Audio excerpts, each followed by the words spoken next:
లోపల ఆ మనిషిని కూర్చొని దేవాలయం లోపల అద్భుతమైన ఆరాధన జరుగుతుంది. దేవాలయం లోపల పరిశుద్ధుల గుంపులు ఉన్నారు.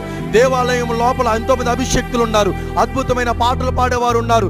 ఎంతో మంది దేవుని ఆత్మచేత బలం పొందుకున్న వారు ఉన్నారు. కానీ ఈ వ్యక్తి రావడము, ఆ వెలుపల ఆ వాకిట బయట కూర్చోవడము, వస్తున్న వారిని వెళ్తున్న వారిని భిక్షాటన చేసుకుని బ్రతుకుతున్నాడు. ఎప్పుడైతే పేతురు యోహాను ఆ వ్యక్తిని పట్టుకొని లేవనెత్తగానే ఆ వ్యక్తి దిక్కున లేచి నాట్యం ఆడుతూ దేవుని సన్నిధిలోకి వెళ్ళిన వెంటనే ఆ కుంటివాడి జీవితంలో దేవుడు అద్భుతమైన కార్యం చేశాడు. ఈరోజు విశ్రాంతి దినమును ఆచరింపక, విశ్రాంతి దినము దొంగలిస్తూ, విశ్రాంతి దినమున నీ ఇష్టానుసారంగా తిరుగుతూ దేవుని నామానికి అపకీర్తి తెస్తున్నావు ప్రియ సహోదరి సహోదరుడా. దేవుడు అంటున్నాడు, 6 దినములు కష్టపడు, 7వ దినము విశ్రాంతి దినము.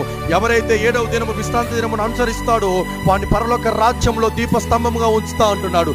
ఎవరైతే 7వ దినమున విశ్రాంతి దినమును ఎవరైతే ఆచరింపరో అలాంటి